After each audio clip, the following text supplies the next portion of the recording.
Kalau kamu sendiri kira-kira tertarik gak sih datang ke tempat museum topeng dan wayang itu?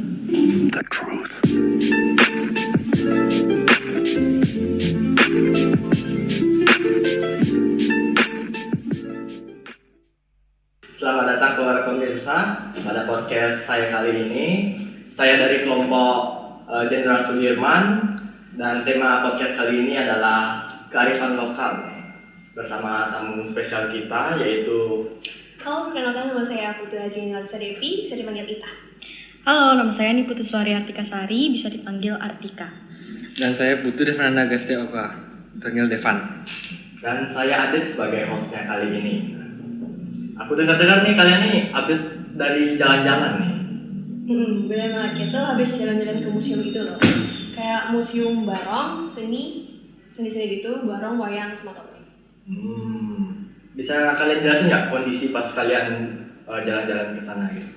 Seru sih, kita bisa refresh dari beban pelajaran belajar di kelas. Walaupun habis itu kita harus dibebani oleh proyek-proyek seperti P5 dan PPJL. Ya benar banget sih, kayak nyampe sana tuh capeknya tuh serasa langsung hilang seketika gitu karena tempatnya juga asri banget ya, kayak kanan kiri tuh pohon-pohon, di mana-mana tuh pohon-pohon jadi hijau banget dan udaranya seger banget sih. Selain dari tanaman juga yang dibilang sama Tika, dia juga ada kayak lingkungannya itu sejuk banget ya. Kayak aku baru tahu juga mereka ada sawahnya gitu. Dan sawahnya itu dia memiliki sistem irigasi yang dimana menyebabkan sawahnya itu kayak lebih subur gitu. Jadi kayak banyak hewan di sana kayak ular, kadal gitu. Dia dapat banyak ekosistem kayak dari makanan kayak jadi tempat berburunya di sana. Gitu. Ya, jadi tempatnya itu kayak asri banget ya, dari langsung ada alamnya. Benar banget. Jadi kayak kita serasa menyatu gitu dengan alam. Aku kepo nih, kan tempatnya bagus tuh, ada alamnya. Gimana dengan jumlah pengunjungnya? Rame nggak di sana? Kira-kira jumlah pengunjung sana agak terlalu banyak sih, sekitar 14,875 orang per hari. Terus, kok bisa kamu tahu jumlah orangnya segitu? Ada koma-komaannya lagi? Kita kan pas itu ke sana melakukan interview. Jadi kita menemukan bahwa dari hari Senin 13 Februari sampai hari Senin juga 20 Februari, yaitu jarak 8 hari, pengunjung mereka berturut-turut adalah 10, 12, 8, 24, 10, 20, 22, 13. Jadi dengan menggunakan rumus Mean dari statistika, yaitu semua jumlah pengunjung di atas kita bagi dengan jumlah harinya, kita dapat menemukan bahwa rata-rata pengunjung mereka per harinya selama 8 hari tersebut adalah 119 dibagi 8, yaitu 14,875 orang per hari. Wow. Banyak ya. Jadi kalian dapat informasi tempatnya itu dari mana? Apa mereka punya sosial media atau website sendiri gitu? Oh, mereka itu nggak ada promosi langsung dari pihaknya sih. Kayak mereka tuh dapat promosi dari pengunjung yang datang. Jadi kayak misalnya pengunjung yang datang, mereka dapat promosi langsung deh. Kayak mereka kan ada media sosial ya buat promosiin. Jadi kayak mereka suka sama tempatnya, mereka promosiin langsung sama sendiri. Kayak bisa dari TikTok, Instagram, dan media sosial lainnya. Kita juga taunya dari sosial media sih, makanya kita datang ke sana. Dapat promosi gratis gitu. Iya, benar-benar. Untung. True. Oh iya, tempatnya itu apakah sama seperti tempat lainnya gitu, tempat seni lainnya, kayak peraturannya gitu? Ya kurang lebih sama sih kayak tempat-tempat seni pada umumnya, dimana tuh pastinya kita sebagai pengunjung dilarang untuk menyentuh barangnya secara langsung. Jadi kita cuma bisa foto-foto doang dari jauh. Ya sebenarnya lebih di sana tuh kayak lebih menekankan norma kedisiplinan aja sih. Oh iya, selain itu ada juga peraturan kita nggak boleh bawa, kan ada rumah mereka masing-masing tuh pemain seninya di rumah joglo. Kita jadi nggak boleh bawa makanan sama minuman nggak masuk biar nggak mengotori area joglo tersebut. Bawa hewan peliharaan juga nggak boleh kayaknya sih. Siapa juga yang mau bawa hewan peliharaan ke sana ya kan? Kan gini, tempatnya luas, terus ada lingkungan juga asli kan. Tapi kan siapa tahu juga mungkin. Emang di sana cuma ada tempat-tempat gitu aja? Enggak dong. Di sana itu ada kayak penampilan pentasan juga, kayak barang-barang seni gitu, kayak mereka punya wayang, topeng, mereka juga ada pentasan. Tapi sayangnya kita nggak ada pentasan, nggak dapat pentasannya, nggak dapat nyaksiin gitu loh secara langsung karena mereka diadakan itu pada sore hari dan kita datangnya pada pagi hari. Ya kasihan banget sih nggak dapat nonton. Tapi sebenarnya dari pamerannya aja kita udah dapat belajar tentang kearifan lokal. Apalagi kearifan lokal itu kan di Indonesia banyak ya, kayak luas akan kebudayaannya. Lalu mereka juga ada koleksi dari Jepang sendiri. Koleksi itu juga mendeskripsikan artinya ciri-ciri kearifan lokal, yaitu mengintegrasikan budaya luar ke budaya asli. Sampai ke mancanegara ya? Gila. Siapa sih bapaknya ini yang membangun tempat itu dan mengumpulkan barang-barang itu? Kemarin sih aku sempat nanya ya nama pendiri dari rumah topeng dan wayang Setiadharma ini. Namanya itu kalau nggak salah Bapak Hadi Sunyoto. Nah, beliau itu adalah seorang pengusaha sekaligus juga seorang pecinta seni. Jadi katanya sih beliau itu mengumpulkan wayang-wayang dari berbagai daerah di Indonesia itu selama kurang lebih 5 tahun. 5 tahun. Kalian tahu nggak apa motif dibalik tindakan beliau yang ngumpulin wayang-wayang, topeng, dan membangun rumah seni itu? Nah, kalau itu sendiri katanya beliau itu merasa bahwa apresiasi dan juga kesadaran masyarakat tentang topeng dan juga wayang di Indonesia itu kurang gitu loh. Jadinya beliau berinisiatif untuk membangun tempat yang dapat melestarikan, menyimpan, sekaligus kayak menyebarkan ajaran tentang topeng dan wayang itu melalui rumah topeng wayang Setiadharma yang dibangun pada tahun 2006. Tadi kan kalian bilang nih wayang itu dari seluruh wilayah Indonesia bahkan sampai mancanegara nih. Kalian bisa ceritain nggak salah satu wayang yang paling terkenal yang ada di sana? Dari yang kita lihat pas itu yang paling banyak ada di sana jenisnya sih cerita yang menceritakan tentang Ramayana. Bisa jelasin nggak tentang cerita Ramayana itu? Sebenarnya aku nggak tahu sih sebenarnya cerita Ramayana as a whole, tapi aku ada videonya. Good morning, good afternoon, and good night to all of you. Here, I will tell you a short version story about Ramayana. Ramayana is an epic story from India that tells the story of the life of Rama, a prince who became an incarnation of the god Vishnu, and Sinta, the daughter of King Janaka, who was kidnapped by the demon king of Lanka, Ravana. So without further ado, let's get into the story. The story begins with the tale of King Dasarata, who had 3 wives, Kausalya, Kekayi, and Sumitra. Rama was born to Queen Kausalya, Bharata to Queen Kekayi, and twin sons Laksmana and Satruna to Queen Sumitra. All 4 princes were skilled warriors. One day, the sage Vishwamitra asked Rama to protect his hermitage from the attacks of demons in the forest. After consulting the king Dasarata, Vishwamitra and Rama set out to the forest with Laksmana. During their journey, Rama and Laksmana were taught spiritual knowledge by Vishwamitra. They also continuously battled and killed demons who disturbed the sage ceremonies. When they passed through Mithila, Rama participated in a contest held by King Janaka and won, thereby gaining the right to marry Sinta, Janaka's daughter.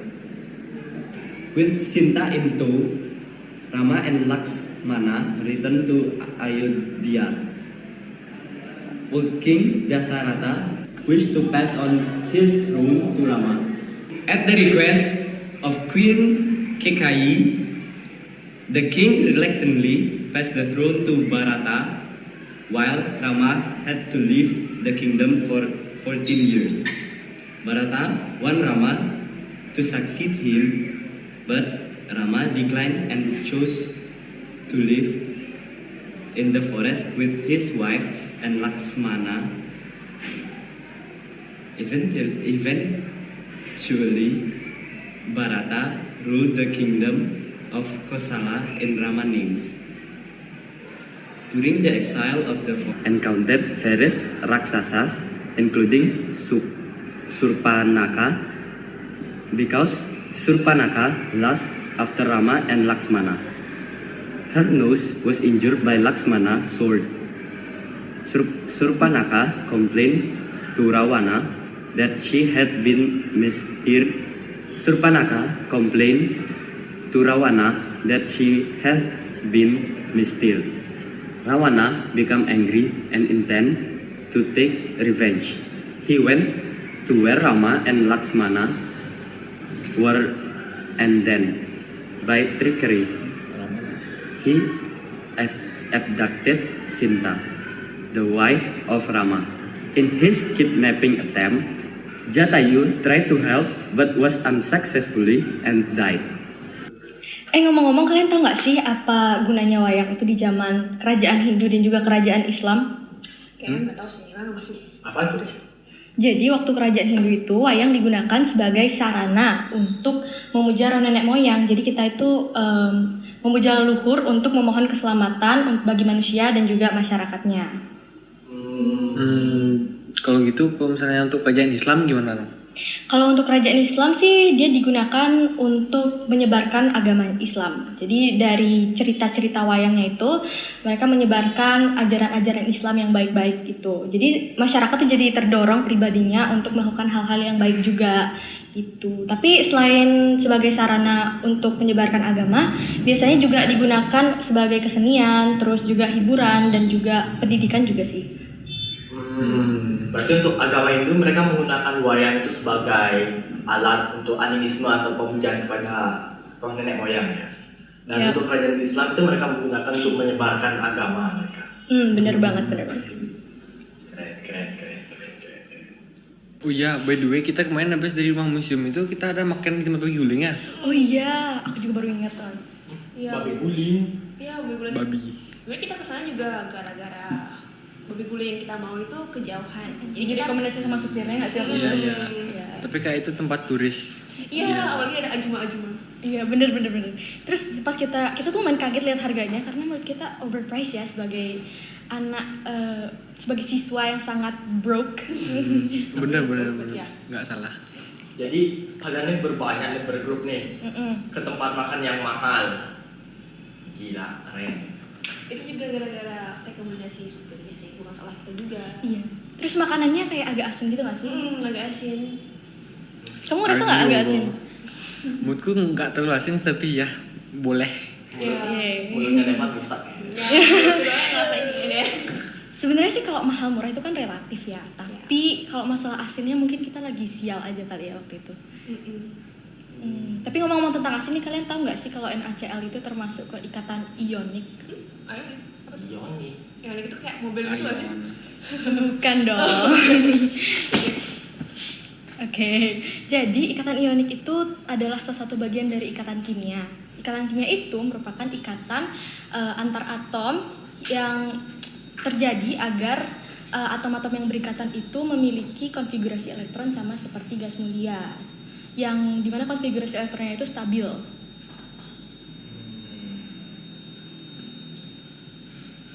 Maksudnya stabil tuh gimana? Jadi maksudnya stabil itu dia memiliki elektron valensi 2 atau yang biasa kita sebut dengan duplet, dan juga biasanya sih oktet ya. Jadi elektron valensinya itu 8. Harus 8 ya? Iya. Terus kok bisa NaCl termasuk dalam ikatan ionik? Nah, sekarang kita lihat nih. Na itu nomor atomnya 11. Jadi kalau kita buat konfigurasi elektronnya jadi 2, 8 dan juga 1. Nah, Na ini agar mencapai kestabilan elektron, di mana elektron valensinya itu harus 8, maka dia kecenderungannya untuk melepaskan satu elektron. Maka dari itu Na ini jadinya bermuatan positif. Nah, kalau sekarang kita lihat Cl-nya, Cl itu memiliki nomor atom 17. Jadi kalau kita buat konfigurasi elektronnya, itu akan menjadi 2, 8, dan juga 7. Nah, elektron valensi dari Cl ini kan 7. Biar 8, maka dia lebih cenderung untuk menerima satu elektron dari atom yang berikatan sama Cl. Maka dari itu Cl ini bermuatan negatif, jadinya Cl-. Nah, karena adanya serah terima elektron, di mana Na ini melepaskan satu elektron dan juga Cl ini menerima satu elektron, maka akan terjadi ikatan kimia yang disebut dengan ikatan ionik dan akan menghasilkan NaCl gitu. Nah, kalau kita buat struktur Lewisnya maka akan jadinya seperti ini. Nanti itu digambar. Gitu. Dimohon untuk para penonton agar tidak kejang-kejang setelah mendengarkan penjelasan itu dan semoga kalian mengerti. Oh iya, aku pengen nanya nih tentang kendaraan kalian ke sana. Itu kendaraan dari kalian atau disediain sekolah? Disediain sih, kita kayak beruntung pas itu soalnya kelas kita dapat bus yang bagus, kayak bus pariwisata besar gitu. Iya. Apalagi ada TV-nya. Terus kita bisa karaokean di sana. Nonton YouTube. Aku belum lihat kelas lain pakai bis kayak gitu. Iya, mereka kayak pakai bis kecil gitu. Apalagi kayak mobil juga kan bisa. Iya. Iya. Kelebihan. Mungkin kebetulan kepala sekolahnya lagi mood ya kan? Siapa tahu. Iya. Kelas kita bagus. Waktu kalian yang dibutuhin untuk nempuh perjalanan dari sekolah ke tempat itu berapa? Oh, kita ada suruh sih teman kita ngitung pakai stopwatch waktu untuk dari sekolah ke rumah topeng dan wayang Setia Dharma tersebut, dan kira-kira waktu yang tempuh tuh kayak 3.600 detik atau 60 menit atau 1 jam. Ngomongin tentang waktu, energi kinetik. Kan tuh nggak, energi kinetik itu dapat dihitung dengan rumus setengah dikali massa dikasih kecepatan squared. Jadi kan kita tahu kalau waktu yang ditempuh dari sini, dari sekolah sampai ke rumah topeng tersebut kan 3.600 detik. Habis itu kecepatan tuh m per s. Jadi jarak dibagi sekon. Jarak dibagi sekonnya. Jaraknya itu kan kira-kira 19 km, itu 19.000. Jadi 19.000 dibagi dengan 3.600 kita dapat 5,28. Nah, berat busnya itu kan kira 1,5 ton atau 1.500 kg. Kita masukin ke dalam rumus kinetik, setengah dikali massa dikali kecepatan di kuadrat. Jadi 1/2 dikali 1.500 dikali 5,28 di kuadrat jadi 27,8784. Kita dapat bahwa energi kinetik yang dialami oleh bus saat kita dari sekolah ke rumah topeng adalah 20.908,8 joule atau kira-kira 21 kilojoule. Siap tes Wow, paling wow, fisika wow. apa ya? Keren banget sih Devan. Joule. Podcast disuruh mikir ya. Tapi Menambah ilmu. betul. Oh iya nih, ngomong-ngomong kalian ada nanya nggak soal modal dan biaya ini yang diperlukan untuk merawat tempat itu? Kayaknya enggak deh. Atau kita ada tanya ya? Ada sih, aku ada tanya tentang kayak keuangan yang digunakan untuk membuat dan mempertahankan rumah topeng tersebut. Mereka bilang sih mereka dapat modal tuh biaya dari usaha sendiri, jadi nggak ada kayak bantuan modal dari sumber luar. Habis itu mereka juga ada sistem donasi, tapi aku masih nggak tahu donasi, tapi mereka bilang kayak itu bersifat operasional. Berarti kalau dari pemerintah nggak dikasih bantuan gitu ya? Iya, mereka dari uang usaha sendiri ya. Berarti nggak ada campur tangan pemerintahnya ya? Kalau Benar. untuk biaya perawatannya Katanya sih sekitar 50 juta kalau nggak salah ya. Ya, per bulan. Iya. Berarti pemasukannya banyak. Pasti. Iya. Kalau nggak salah mereka nggak nerima bayaran itu dari pengunjungnya. Jadi kalau kita masuk itu gratis. Orang kaya. Yang punya ya. Iya. Iya. Nah, mungkin segitu aja nih untuk yang dari saya tanyakan. Mungkin kakak-kakak ini ada yang mau bertanya? Kalau kamu sendiri kira-kira tertarik gak sih datang ke tempat museum topeng dan wayang itu? Untuk aku sih karena aku anak rumahan nggak suka jalan-jalan sama temen sih agak kurang tertarik ya. Tapi karena itu kan wayang, wayang itu barang antik dan aku juga lumayan suka barang antik, jadi mungkin aku bakal pertimbangin ke jalan ke sana. Bagus sih, aku rekomendasi buat kesana. Jadi sekian podcast dari kami yang membahas tentang kearifan lokal yang lebih tepatnya kepada wayang dan topeng. Nah, mungkin dari para penonton yang ingin bertanya silahkan bertanya di kolom komentar, di like, subscribe, di follow juga IG kakak-kakaknya ini dan IG saya. Ya, sekian dari kami. Terima kasih. Dadah.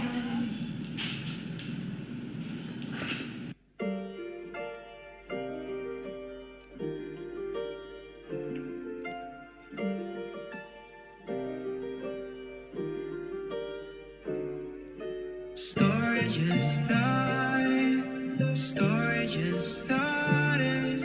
Story just started. Yeah, story just started. Let's take a ride. Ain't no way I'm high. Take another guide around. Yeah, running on my life, but I'm trying to stay in line. Never feeling down, man. Sometimes you need a time, and you need summer fires. Yeah, I'm here for you, but I need to leave a while. And I know you wanna shoot, but you always feeling down. Never wanna stay the same, cause the time is always run. And I'm running with my passion, and see you another time. Ay. I grew up and started the day easier, feel way, hearing stories every day. But I'm glad enough to say I grew up and started the day easier, feel way, hearing stories every day. But I'm glad enough to say I go again, I'm back again with my oldest friend. But damn, it's been a while since I'm back from this end. But damn, chilling with the fire, breathing air, walking with a new life, I don't hesitate. Story is not done yet, man, it just started. Let's just settle back and enjoy what we wanted. Guess to lose aim for the day, let's rewind it. Back I cut you earn a dime, man, it just started. Story just started.